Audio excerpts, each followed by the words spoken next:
I first picked up Final Fantasy XIV while waiting for the release of World of Warcraft Shadowlands. I was in the mood for a game with a custom character that featured a martial artist class, and at the suggestion of a friend I decided to give the Catgirl game a go. I figured it might be a fun game to play during overlapping content droughts from my primary 3 MMOs.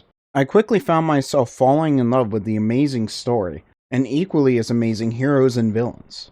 So much so that despite working over 50 hours a week, I still found myself caught up on the story within only a few months, eagerly awaiting the next patch while biding my time by ravenously consuming every single piece of content that the game had to offer. I allowed myself to be excited for Endwalker, and I felt rewarded. Its dramatic and emotional beats building up to the epic finale of a several hundred-hour-long story that spanned an entire decade. So when Dawntrail was announced, of course I was excited. After all, the developers and writers loved their game. They loved their fans. At a time when the West is so intent on burning everything to the ground, there was no way the East would ever let me down. Aww. In order to truly understand the disaster that was Dawntrail, we have to start with its worst component, the characters.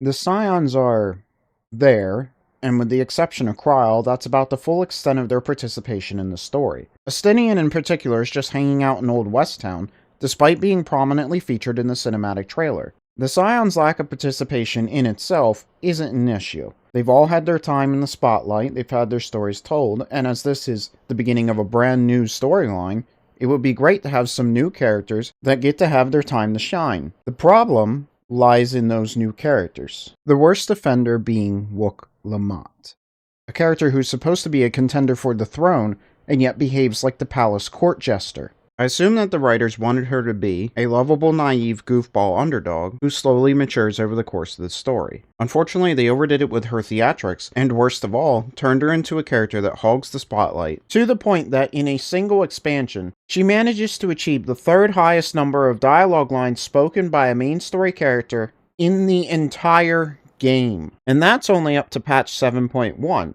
There's 2 additional patches that haven't been factored into that data, meaning that she has likely surpassed Alizé and claimed second place. And as you may have already noticed from this here infographic, Wook Lamont's name is the #1 phrase spoken by both Erenville and Kryl. Erenville was introduced in Endwalker and didn't have much to do with that expansion, so that makes sense. Kryl, on the other hand, was introduced in Heavensward. She has been a part of the story since 2015, and yet Wook Lamont's name is the #1 phrase she speaks. And those 2 aren't the only ones frequently saying her name. During the main body of Dawntrail itself, not including the patches, Wook Lamont's name, Lamati, her other name, and the third promise, her title, consistently appear in the top 3 phrases spoken by characters in the expansion. And yes, you're seeing that right. Wook Lamont says 2,930 lines during the main body of Dawntrail. That is 2.9 times the amount of dialogue that the second place holder, Erenville, gets to say during the expansion.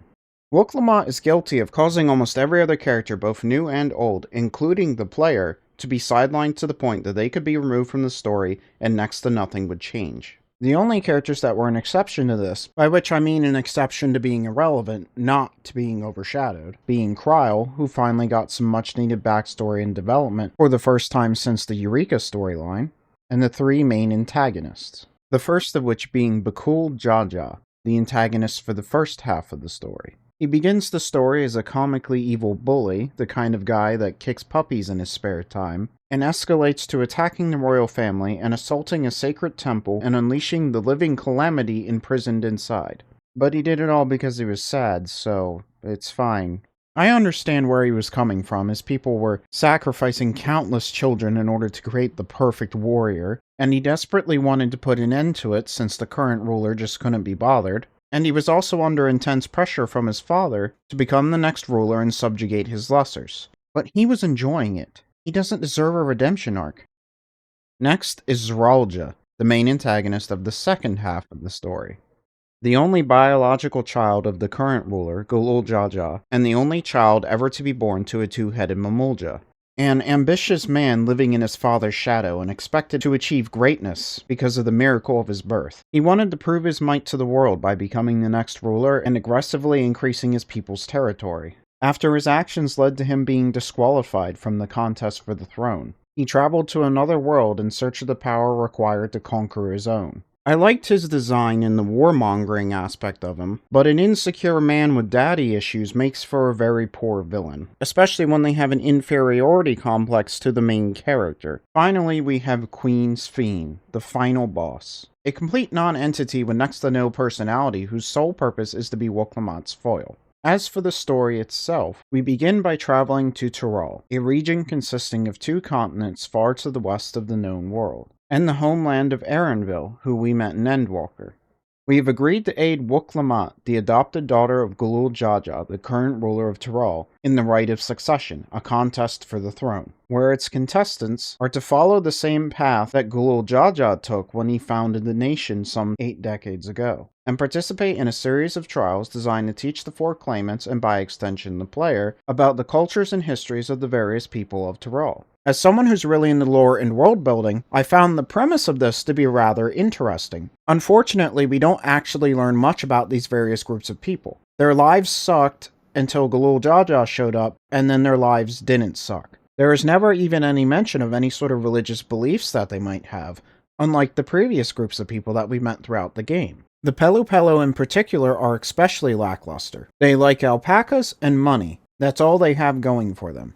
We have 3 rivals in the Rite of Succession: Bukul Jaja, Zeralja, and Kona, the other adopted child of Gulul Jaja, who was backed by Thancred and Urianger. Don't worry, despite the promise of conflict and political turmoil, we never once come into conflict with those 2. As a matter of fact, we team up with them on several occasions, because who would ever be interested in a story about allies being pitted against allies? The objective of the Rite of Succession is to collect keystones from each of the trials and use them to gain access to the fabled City of Gold.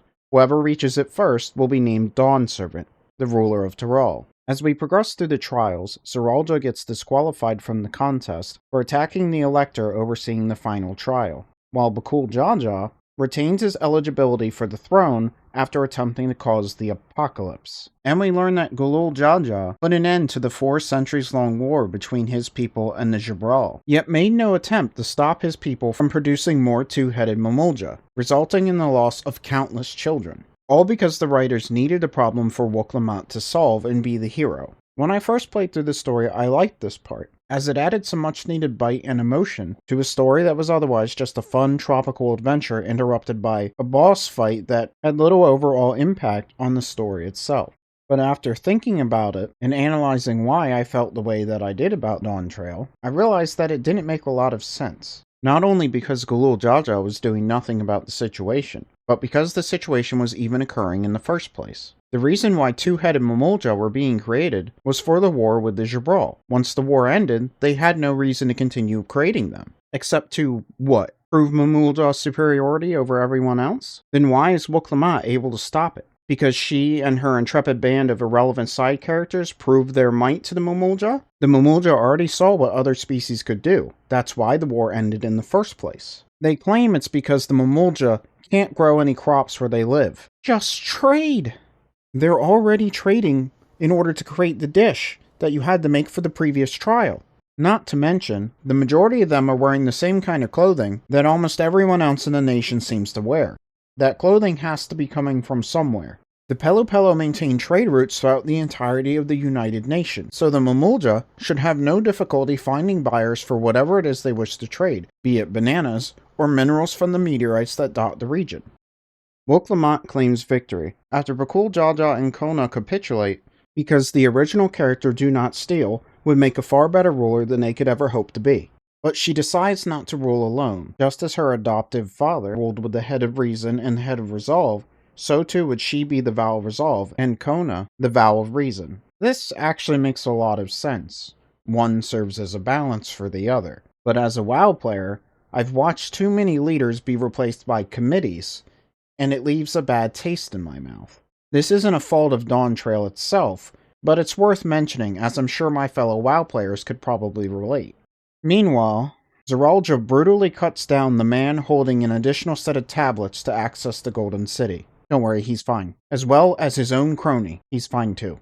We then head north for an old West Side story that only serves to introduce us to the people running trains and to give the story a moment to breathe before the second act. I will be fair here and say that while it was largely just a filler arc, I still enjoyed this part of the story. It is a fun side story where the player character actually gets to be the main character again, while Erenville actually gets to have some screen time, and we get a break from everyone relentlessly glazing Wuk-Lamat. On top of that, it's set in a pretty cool area, even if the zone might not make a lot of sense. The culture and architectural styles are drastically different to those to the south, despite these towns being directly connected to the capital city of Tuliyola, albeit by an impossibly long bridge that people have to cross on foot, that spans across the divide so wide that the land to the north counts as an entirely different continent. Seriously, they could have at least had a carriage system set up or something.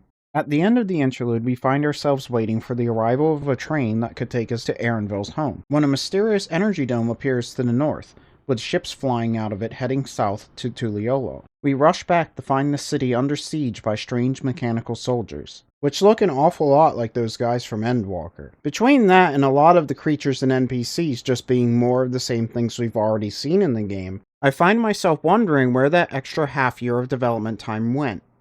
The assault is being led by Zeralja.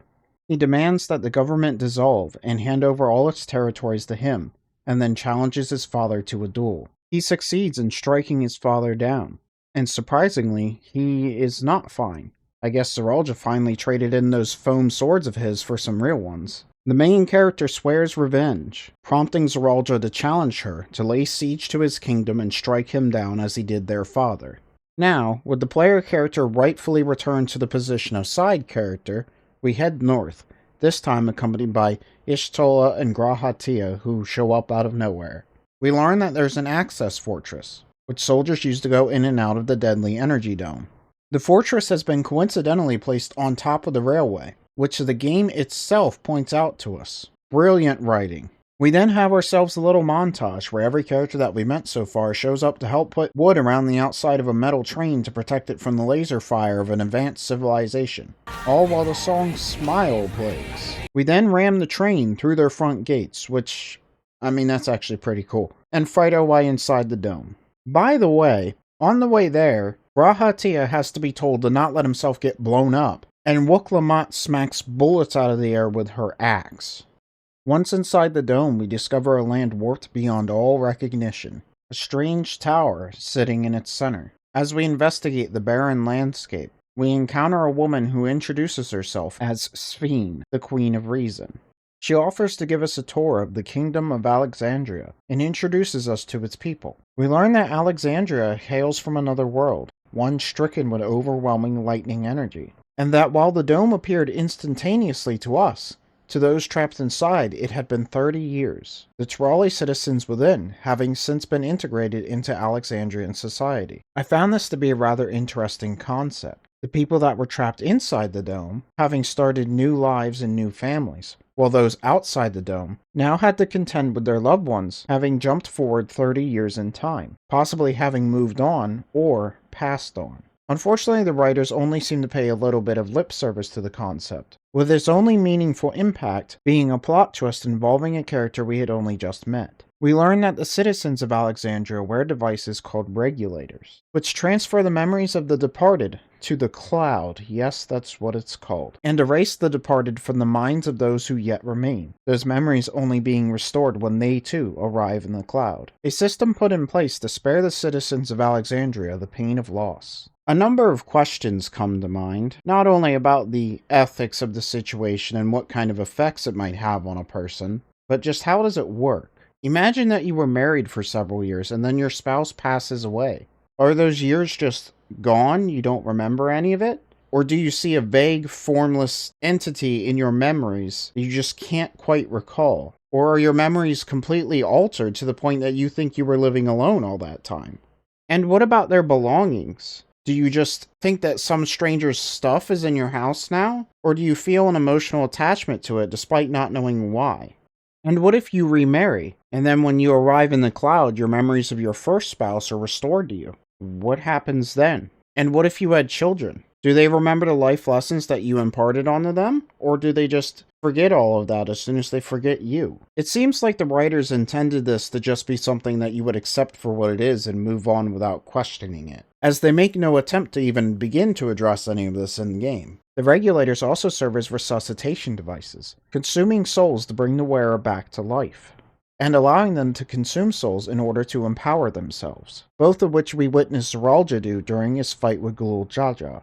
The Alexandrians believed that the soul is a consumable resource, the memories being what makes a person. But its people were only able to produce so many souls, and so Zeralja, their new king of Resolve, launched his attack on Tuliolo in order to secure more. There's a rather interesting moral discussion to be had here, especially because it's not as black and white as you might think. In this world, souls are globs of ether, the essence of all living things, that are infused with a person's memory and personality. The Alexandrians possess the technology required to separate the two, leaving the soul as nothing more than a ball of energy. This raises the question of, was the personality and memories, in other words, the consciousness, that was attached to the ether what made the person, or was it the essence of life that made the person? The writers didn't seem to be particularly inclined to engage in any discussions about either the consumption of souls or the erasure of people's memories. Whenever these topics come up in game, we just get told that's just how things are done in Alexandria and then move on. Zeralja isn't very popular with the citizens of Alexandria, as we learn from the resistance group, Oblivion, which is led by Arenville's mother, Kakiwa, who controls a strange emoji machine from a distance. Their only purpose is to point us in the direction of the next story event. They don't even engage in any fighting against Zeralja and his forces. Sphene grants us access to the Everkeep, the tower in the middle of the dome, which is constructed out of electrope, a lightning magic-infused material that is capable of doing whatever the writers need it to do at a particular given moment. There we encounter Zeralja's abandoned child, named Gululja by Kakiwa in honor of his grandfather, who lives in the care of the mechanical knight Otis, the next expositor of information, who informs us of the existence of the Endless, a person's memories once again given physical form, through what he believes to be the person's soul, but in actuality, through the ether harvested from living beings. Thus, Queen Sphene herself, also an Endless, ordered the attack on Tuliolo, intent on harvesting the ether of everyone there to power her subjects for all of eternity. How come only specifically souls can power the regulators, but the Endless can be powered by both souls and the ether that makes up a person's body? All living things, plants included, constantly shed ether, similar to body heat. So rather than this whole harvesting lives business, why can't they just use the miracle material that is electrope to create condensers to harvest the ambient ether in the air? Sure, that might not generate enough ether on its own, but as we were shown in the patches leading up to this expansion, living beings restore their ether by eating food. And while in their original world, the Alexandrians were trapped inside their dome, with only a limited amount of space that they could possibly farm in, now they're in Tyrol. There's plenty of land that they can cultivate. And seeing as they have the technology to cultivate crops in unforgiving environments, there should be absolutely no issues doing so.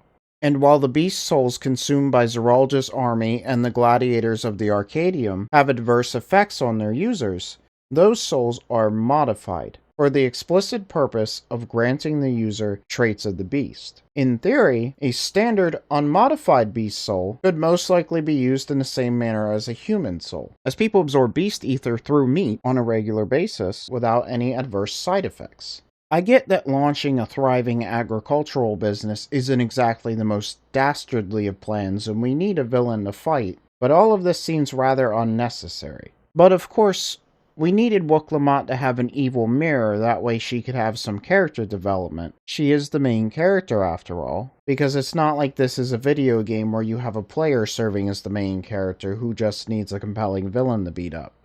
Zeralja grows bored of waiting, and begins to prepare another invasion. The main character decides to duel him, and shatters his regulator in the process. Enraged, he signals for the start of the second invasion of Tuliolo. At first this part seems pretty cool, the United Peoples of Tyrol standing together against an overwhelming force. But then Vitra shows up, because apparently, in the few days that he has been in charge, mostly irrelevant side character has formed a political alliance with Raz-at-Han. What? Raz-at-Han. Really? The island nation located all the way over there. There's a lot of ocean and an entire continent in between the two. What would either nation have to gain from this alliance? What reason would mostly irrelevant side character have to seek them out for an alliance, other than the meta reason of we went there last expansion? Because they're led by a dragon who can just instant transmission over to Tyrol anytime there's an aerial threat that needs taken care of? How is Tyrol supposed to repay that debt? The people of Tyrol only have fishing vessels and small coastal transports. So in the event that Raz-at-Han comes under siege, how are they going to get there? Are they going to send a messenger pigeon up to Charlian and have them spend several days prepping a transport that will then take the extremely long and treacherous journey to get to Tyrol so it can pick up a couple handfuls of soldiers, take the incredibly long and treacherous journey back, and then have those soldiers use the experimental aetherite to teleport over to Raz-at-Han, and then repeat the process over and over again until several years later they finally have an army there? Are they going to spend several years creating seafaring craft and training crews to operate them? Or do they plan on swimming there? Also, when outfitting the train, Grahatia had turrets installed similar to those used at the Crystarium. If they knew another invasion was inevitable, why did they not put any in the capital city? The more I think about this, the dumber it gets. So for the sake of my sanity, I'm just going to move on. When his invasion forces push back, Zeralja commands his mechanical army to begin harvesting the souls of the Alexandrians. He challenges Wuk-Lamat to come fight him at the top of the tower, and grabs Gululja. There's no reason for him to do this, as everyone already has sufficient enough reason to stop him, and he just teleports out of there so he didn't need the kid so he could safely make it back to his boss fight room. And then when he gets there, he just lets the kid go anyways. Wuk-Lamat charges to the rescue of the Alexandrian citizens, the player character dutifully following behind in her wake. We confront Zeralja, who is gorging himself upon the souls of the fallen. After his defeat, Sphene declares her intent to be evil, using the key that was once used by the tribe of Lalafels from that one variant dungeon from the last expansion, to teleport themselves to her world. They had originally fled to that world to avoid a calamity, and when calamity threatened their new world, they offered up their interdimensional key as a solution to the problem. Upon learning of the Alexandrians' rather dark intentions for the key, two of those Lalafel fled with their daughter, Kryl, through an Alexandrian portal back to their original world.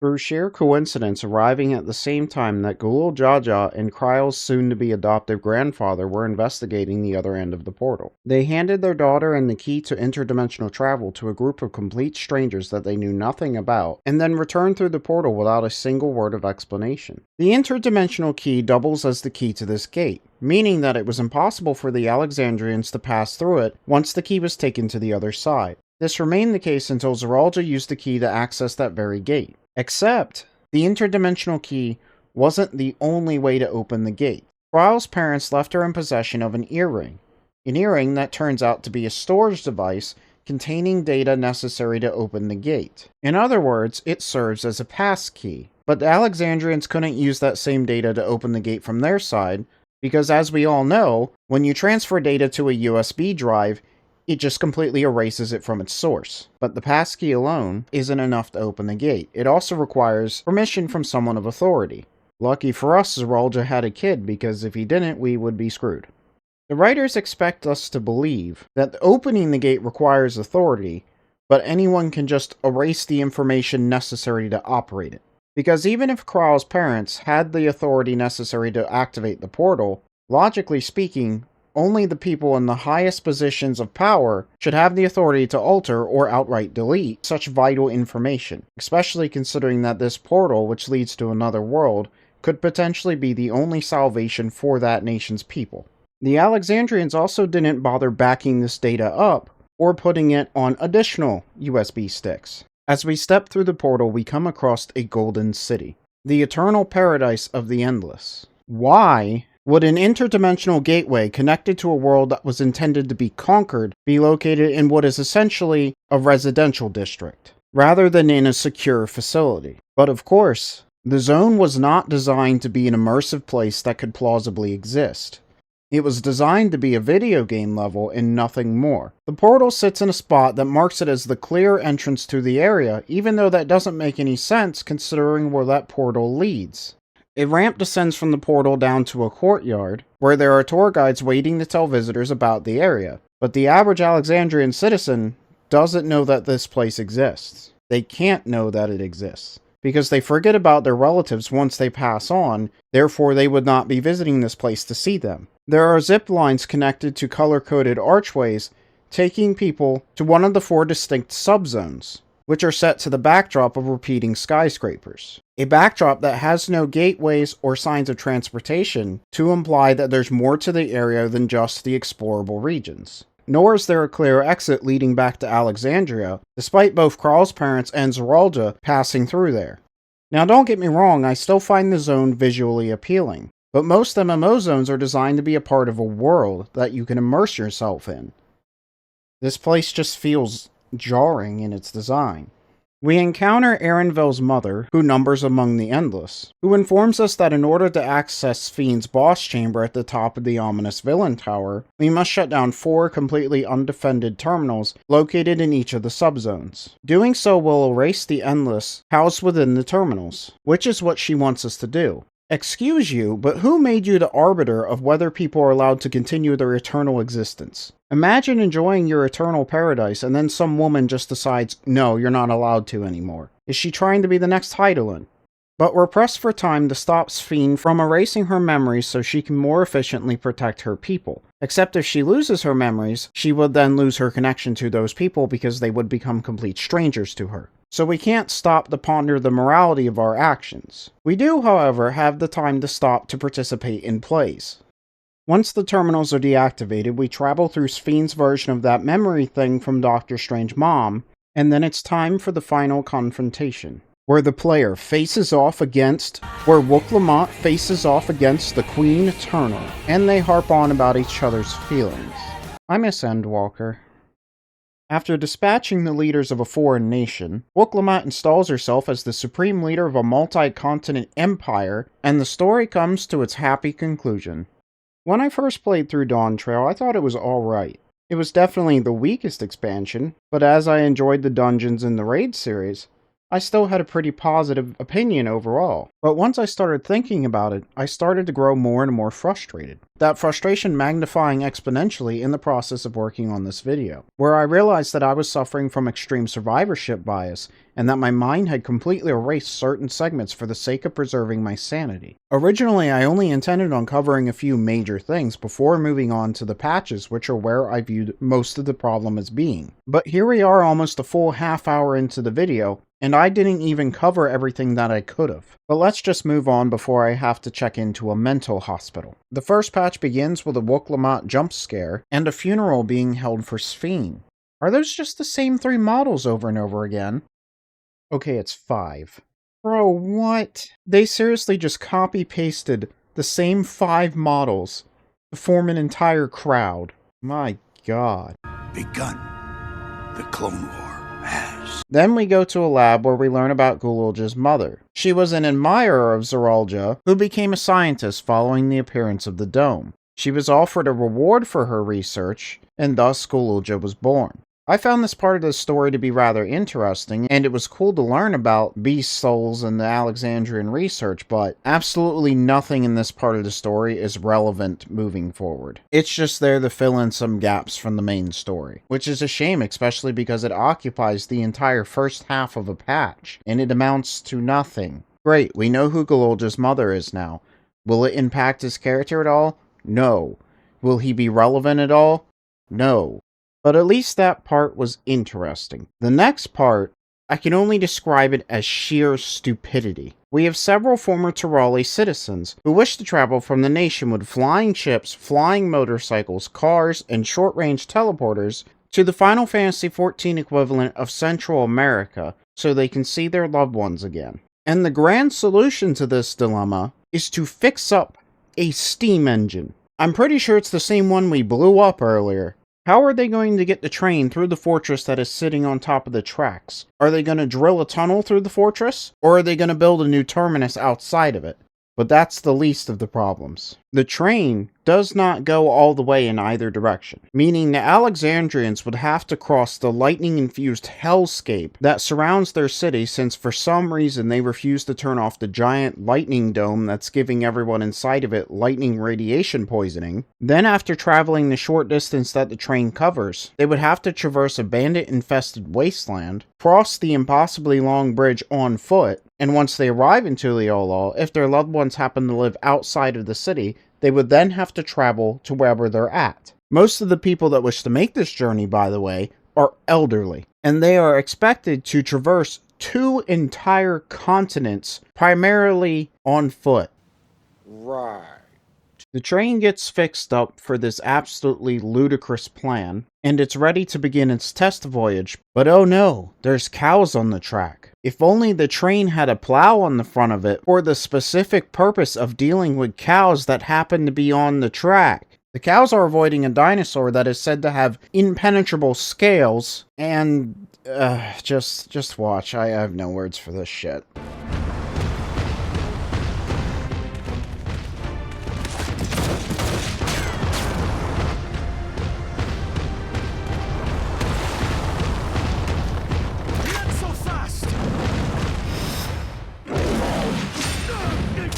The undefeatable dinosaur is then effortlessly defeated by the player character and the 2 royals, who are for some reason allowed to walk around without a single guard accompanying them, repeatedly placing themselves in mortal danger for the dumbest things. The point of this part of the story is to flesh out Kona and the local cat bros, and while doing so, they made the guy that's supposed to be a genius look like a complete moron. So not only was the first half of the patch trying to make up for the fact that Wook-Lamont hogged the spotlight way too much in the main expansion, but the second half as well. At the end of the patch, Sphene reappears. It was at this point that I became extremely concerned that they were just going to copy-paste the Elidibus storyline from the post-Shadowbringers patches. And now, after the second and third patches, I can safely say, yeah, they kinda did. But we'll get to that. The final scene of the patch is a first-person view of someone stumbling around and then passing out in living memory. In clear view of Y'shtola and Shale the entire time, but for some reason they only notice at the last second. The second patch begins with yet another Wook-Lamont jump scare, and the big reveal of who the mystery fainter was. Sphene herself, who was held in cryogenic stasis. Y'shtola says that her and Shale thought it best to bring her back to Alexandria, which would have required them to have passed through Tuliyola, yet somehow absolutely no one noticed that they were dragging her body across 2 entire continents. Do you think they just slapped some sunglasses on her and propped her up like it was Weekend at Bernie's? Or did Y'shtola just stuff her body into her quest items bag so she could fast travel back? After catching her up to speed, we are then asked to take her on a tour of the city alongside Gulool and Wook-Lamont. It was at this point that I had to get up and walk away. The first patch had infuriated me so much that I had actually quit the game, and I had only come back to do the second and third patches during the most recent free login campaign. So being told that I had to be the babysitter for 2 non-entities and Wook-Lamont wasn't exactly the best welcome back I could get. Thankfully, it wasn't as bad as I was expecting. Wook-Lamont gets dragged off to be the personal therapist for Alexandrian citizens because the script told them that they love and adore her. She's the leader of a foreign nation that they were previously at war with, who played a part in the death of their queen and then declared herself their ruler in her absence. Not only is that already a situation where you wouldn't expect people to be willing to talk to her, but now they think their queen is back. Why would Wook-Lamont be Alexandria's guidance counselor? But at least it keeps her out of the way, allowing Gulool to narrate for a little bit. And then we go have coffee with Sphene. After listening to her talk for a bit, I actually found myself taking quite a liking to the character. I allowed myself to think that maybe, just maybe, this was the turnaround point. Maybe the second and third patches would redeem Dawntrail. Enter Calyx, the mastermind behind everything that happened in Dawntrail. Because as my fellow WoW players know, the best villains are the 4D chess-playing masterminds that show up without a hint of foreshadowing at all. He used the not-at-all deleted memories of Sphene to recreate the Endless version of her, which he was using in a similar manner to how Elidibus used Ardbert's body in order to sow chaos in an effort to defeat the player. The player character, not Wook-Lamont. It's a miracle. He wants the dimensional key that we for some reason keep in our back pockets so he can access other worlds, to which end he sets an extremely obvious trap for us.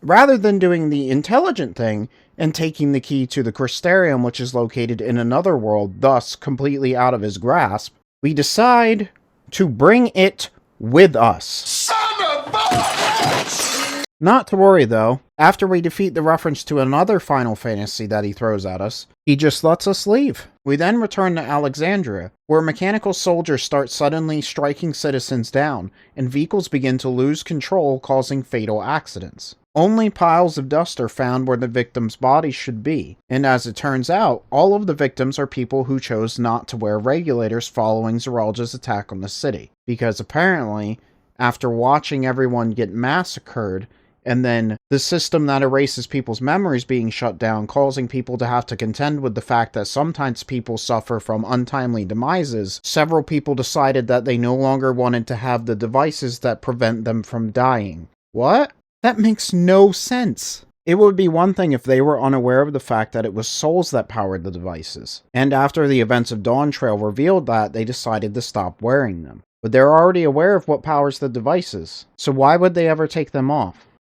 The attack ends abruptly, and then nothing happens until the start of the next patch. To me, it seems like they either ran out of content for the second or third patch, and then decided to split this segment in half, placing it at the end of one patch and the beginning of the other, despite the fact that there's a time gap in between the two, which the game points out, meaning that the entire time the main villain has just been sitting around doing absolutely nothing, waiting for the player to come back. The first attack sets up a number of questions, which are then answered in the second attack, but these questions don't benefit from that time gap at all. It could have just been one attack that ramped up in intensity and still had the same narrative impact, if not a stronger one, because the events of the first attack would still be on players' minds, since having it all happen at once avoids the several month-long real-life time gap in between the two events. I will give credit where it's due. The second half of the attack does a great job at setting the stakes for the final confrontation, starting the patch off with a character death, and taking the necessary amount of time to let it sink in and explore how it affects the other characters. Also, YAWNtrail doesn't show up until 20 minutes into the patch, so it's already a huge improvement over the last two. The rest of the patch is spent building up to the final fight. We once again find ourselves in a secret lab where we learn that Calyx is a cartoon villain who inspires loyalty in his followers by regularly disintegrating them, and where Calyx, who copied Elidibus's homework, lures us to the top of a tower where he uses the energies from the people he deceived to try to bring us down. He changes it up a bit and summons a primal instead of fighting us directly. When I did this fight, something felt off to me, but I couldn't quite figure out what it was. Then while listening to the various boss battle themes at work, I finally figured it out. There is no emotion behind this fight. When we faced off against Nidhogg at the end of Heavensward, he was seeking revenge for a betrayal that claimed the life of his sister, nearly claimed his life, and sparked a 1,000-year-long war that resulted in countless casualties on both sides. At the end of Stormblood, we fought Yatsuyu, a woman unlucky enough to be born to the wrong family, one that put her through a lifetime of suffering that transformed her into a monster. When she was seemingly given another chance through amnesia, her conniving brother appeared to drag her back down. And then in Shadowbringers, we fought against both Emet-Selch and Elidibus, two men that were desperate to bring back the world they once lived in, to restore the lives of their loved ones that had sacrificed themselves to save their world. This fight, on the other hand, is against some comically evil kid that summons some random monster. After we defeat that monster, Calyx simply brings it back, causing our allies to have to fight it off, while the main character, YAWNtrail, charges into action, smashing against the force field, protecting the terminal containing the memories of all the Endless, including Calyx, and gripping her axe so hard that she causes herself to fall comatose from a self-inflicted injury. God damn it. At least they let the player character strike the final blow. After Calyx is seemingly defeated, the Alexandrians decide to restore the memories of the departed to citizens who consent to the process. Having them gather together and stand in the middle of a walkway, not giving them chairs or so much as a warm drink despite the emotional turmoil that they know they're about to be in, as we accompany Sphene and government official guy on a brisk walk across 2 entire continents. During Heavensward, we had to stop and rest while undertaking a journey that covered a relatively short distance, but now everyone seems to have the ability to teleport between scenes, regardless of the amount of distance between the two locations. After we reactivate the terminal that we shut down earlier, we find out that Calyx had successfully transferred the data of the Endless and is now meeting with somebody that looks an awful lot like an Ascian. The Ascian story ended in Endwalker, a decade-long story. We really need to find a new villain. But maybe it's not an Ascian, or if it is, maybe that Ascian is just the catalyst for the next main villain. I suppose we'll find out soon, as the next 2 patches will be setting up the next expansion. By some mercy, Dawntrail is finally over. I wish I could at least praise the overarching theme of Dawntrail, but the story quickly devolved into immortality bad. The characters that wished to give their people immortality were portrayed as bloodthirsty cartoon villains who jumped straight to the most violent option possible, while many of the Alexandrian citizens decided to discard the regulators that were keeping them alive, even though there was no reason for them to do so. It seems like the writers were going for the message of accepting loss and moving on rather than desperately clinging to the past, but the problem lies in the way they treat the Endless. Had the Endless been shown to be false recreations of people, then the story could have worked. But the writing treats them as if they were the same people that they were in life. So rather than shutting down a delusional attempt to preserve the past, we're just cold-heartedly erasing innocent people from existence. I doubt that's the message that they wanted to push, but it's what we got. I have heard multiple people say that Dawntrail's writing was bad because the main writing team was working on Final Fantasy XVI. But now that they're back, the next expansion is sure to be amazing. I wish I could say I shared that sentiment, but bad writing is only one of the commonalities that this game has with every other MMO that I have ever had the audacity to dare enjoy.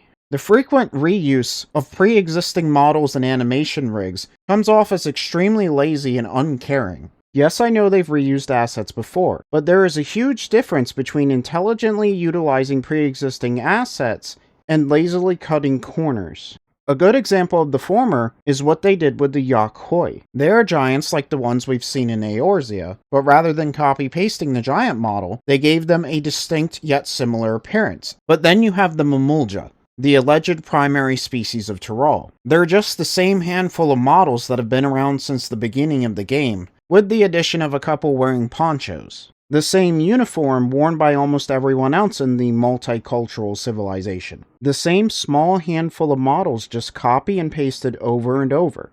Yes, they've done that before with the various beast tribes, but again, they're supposed to be the primary species of the continents, so a little variation wouldn't hurt. And then beyond them, all we see are the playable races, plus 2 recolors of pre-existing beast tribes, and a new tribe of small humans.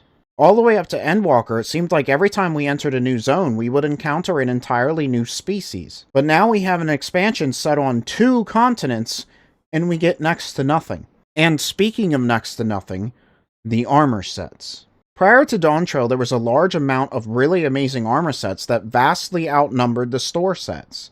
Now it seems like we have a small handful of okay-ish sets at best, while multiple amazing-looking sets are getting added to the cast shop on a regular basis. It doesn't feel good seeing someone wear something cool, and then when you look up how to get it, it's a swipe of your credit card. And while there still may be a few good-looking sets obtainable in-game, this is a slippery slope that ultimately leads to $50 armor sets like the Old Republic. Another unfortunate commonality is the increasing inability, or perhaps unwillingness, to defend against DDoS attacks. This video was delayed because the DDoS attacks were making it next to impossible for me to gather footage. But this is the same company that couldn't figure out how to get Visa cards to work, so I don't know what I'm expecting.